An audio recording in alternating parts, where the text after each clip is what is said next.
Corridor যেটা আলোচনা হয় না, যেটা প্ল্যান হয় নাই, ওইটা নিয়ে উনি কথা বলেন কিভাবে? তাহাবার এটা আমরা সবাই শুনছি, ডক্টর খলিলকেও শুনছি, এটা তাদেরই মেসাপ হয়েছে।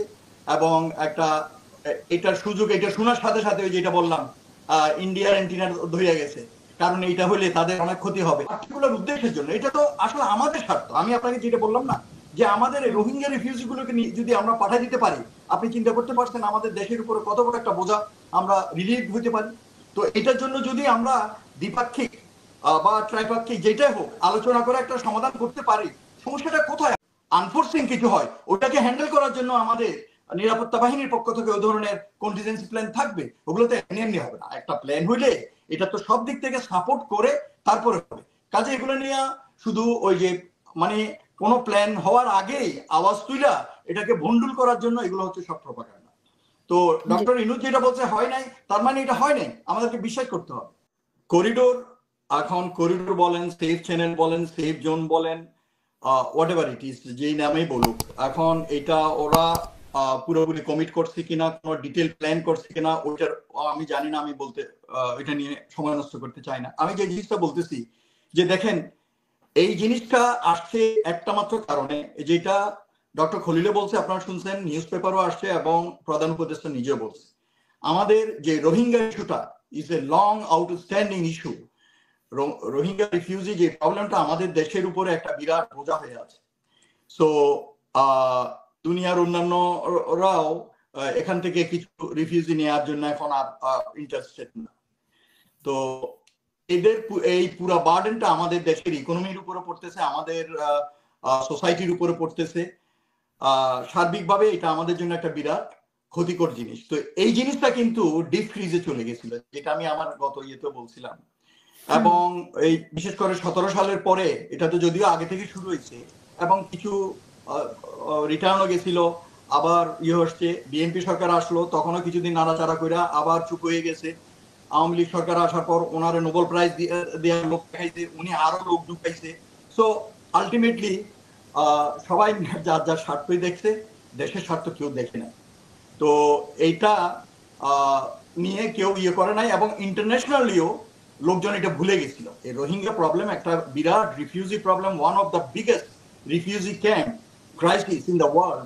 এটা কিন্তু লোকজন ভুলে গেছিল। আর ভুলে যাওয়ার কারণ হচ্ছে আমাদের ইনিশিয়েটিভ বা ডিপ্লোম্যাটিক অ্যাক্টিভিটিস কমে গেছে। সেই জন্য এটা যে পার্সু করতে হয়, এই জিনিসটা আমাদের ডিপ্লোম্যাটরা করে নাই, দেশের পক্ষ থেকে এটা কোনো ইনিশিয়েটিভ ছিল না।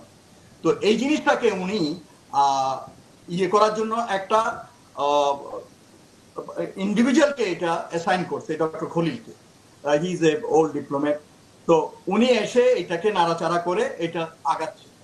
তো আমি যে জিনিসটা বলতে চাইছিলাম, যে আমাদের দেশের স্বার্থের জন্য আমি যদি শর্ত বেসিসে, আমি এটা আমার একটা আর্টিকেল আছে যে এমনি এমনি না, আপনি আমার কাছে কিছু চাইবেন আর আপনি আমার কিছু দিবেন না, এটা হতে পারে না। এটা দুনিয়াতে লেনদেনের ক্ষেত্রে কোথাও কিছু নাই, কূটনীতির ক্ষেত্রে তো নয়।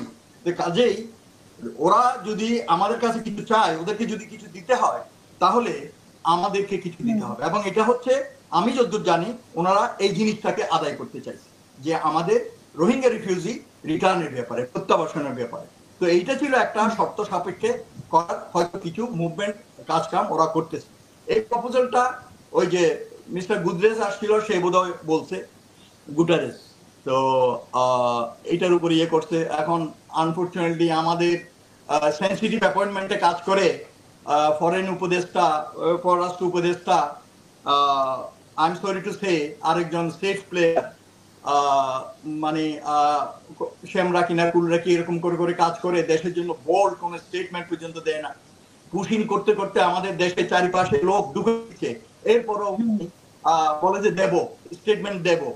তো এই ধরনের লোক, উনি আবার how can I talk something so sensitive, slip of term, corridor যেটা আলোচনা হয় না, যেটা প্ল্যান হয় নাই, ওইটা নিয়ে উনি কথা বলেন কিভাবে?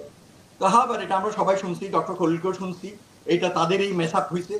এবং একটা এটার সুযোগ, এটা শোনার সাথে সাথে ওই যেটা বললাম, ইন্ডিয়ার এন্টিনার ধরিয়া গেছে, কারণ এইটা হলে তাদের অনেক ক্ষতি হবে। তো সেই জন্য তারা, তাহলে আমরা ধরে নিব যে এখন ডক্টর ইউনূস যেটা বলছে যে এটা আসলে ঠিক না, তো এটাই আমরা সত্য ধরে নিব। বাট এর আগে যে জাতিসংঘের আবাসন প্রতিনিধি উনি বললেন যে করিডোরের বিষয়টা মায়ানমার এবং বাংলাদেশের ইস্যু, এখানে জাতিসংঘের কোনো বিষয় নেই। তো এটার পরে আসলে সিদ্ধান্ত চেঞ্জ হয়েছে কিনা শুনেন, সেরকম এটা আমরা কিন্তু দুনিয়ার বিভিন্ন জায়গায় এই করিডোর এস্টাবলিশ হয়েছে এবং সমস্যার কারণ ওয়ার কনফ্লিক্ট এবং এই ধরনের আর্মড ক্রাইসিস কনফ্লিক্ট বিভিন্ন দুনিয়ার বিভিন্ন জায়গায় যে আছে, there is a hell list of name বিভিন্ন জায়গায় হয়েছে, আমার এখন মনে পড়তেছে না। তো এগুলা কিন্তু এর ভিতর অনেক সাকসেসফুল সিরিয়ায় হয়েছে, সিরিয়া হয়েছে, সিরিয়াতে হয়েছে, সুদানে হয়েছে, বসনিয়াতে হয়েছে, there are many places। তো আমার কথা হচ্ছে যে এগুলা সাকসেসফুল হয়েছে কোন ওই যে আপনি যেটা বললেন পার্টিকুলার উদ্দেশ্যের জন্য। এটা তো আসলে আমাদের স্বার্থ। আমি আপনাকে যেটা বললাম না যে আমাদের রোহিঙ্গা রিফিউজি গুলোকে যদি আমরা পাঠিয়ে দিতে পারি, আপনি চিন্তা করতে পারছেন আমাদের দেশের উপরে কত বড় একটা বোঝা আমরা রিলিভ হতে পারি। তো এটার জন্য যদি আমরা দ্বিপাক্ষিক বা ত্রিপাক্ষিক যেটাই হোক আলোচনা করে একটা সমাধান করতে পারি, সমস্যাটা কোথায় আমাকে বলেন। নিরাপত্তার কথা আমাকে বলছেন, আমি তো সেনাবাহিনী চাকরি করছি 30 বছরের উপরে, আমি জানি না। আমি গোয়েন্দা প্রধান ছিলাম, সামরিক গোয়েন্দা, তো আমি জানি না। তো এই নিরাপত্তার নিয়ে জাস্ট ওই চন্দন নন্দী একটা কথা বলে দিল, এটা নিয়ে আমরা নাচতেছি। নিরাপত্তা, what is proxy war? Proxy war নিয়ে যে লোকজন কথা বলতেছে, কোন পার্টি আসতেছে না, যুদ্ধ হবে কিভাবে? এখন ওরা যাবে, ওদের সাথে তো ক্লিয়ার কাট আন্ডারস্ট্যান্ডিং হবে, মেথড অফ কি বলে যেন এমওইউ হবে। আমি একটু বলি, আমার লাইন চলে গেছিল তো। হ্যাঁ, তো আমি শেষ করে দিই। হ্যাঁ, তো সেই জন্য এগুলো চুক্তিভিত্তিক হবে যে আমাকে এই দিবা, এই শর্ত। যদি এই যে মানবিক সাহায্য, ওষুধ খাওয়া ছাড়া একটা আইটেম আমরা দেখি, তাহলে এটা ক্লোজ হয়ে যাবে রাইট অ্যাওয়ে। এবং আমরা যেহেতু এটা অ্যালাউ করবো, এটা আমাদের বর্ডারে হোক বা যেখানে হোক, আমাদের নিরাপত্তা প্রিপারেশন থাকবে। আর ক্রাইসিস মোমেন্টে যদি আনফোর্সিং কিছু হয়, ওটাকে হ্যান্ডেল করার জন্য আমাদের নিরাপত্তা বাহিনীর পক্ষ থেকে ওই ধরনের কন্টিজেন্সি প্ল্যান থাকবে। ওগুলো তো এমনি হবে না। একটা প্ল্যান হইলে এটা তো সব দিক থেকে সাপোর্ট করে তারপরে হবে। কাজে এগুলো নিয়ে শুধু ওই যে মানে কোন প্ল্যান হওয়ার আগেই আওয়াজ তুইলা এটাকে ভন্ডুল করার জন্য এগুলো হচ্ছে সব প্রপাগান্ডা। তো ডক্টর ইনুজ যেটা বলছে হয় নাই, তার মানে এটা হয় নাই, আমাদেরকে বিশ্বাস করতে হবে। তো এটা আমার কথা হচ্ছে যে করিডোর যদি আমাদের দেশের জন্য, করিডোর বলেন বা মানবিক সাহায্য পৌঁছানোর জন্য সহযোগিতা করা, আর রাখাইনে মানবিক, কারণ ওরা কিন্তু অনেক আটকা পড়ে আছে, ওখানে জিনিসপত্রের দাম ভেরি হাই এবং পাওয়াই যাচ্ছে না।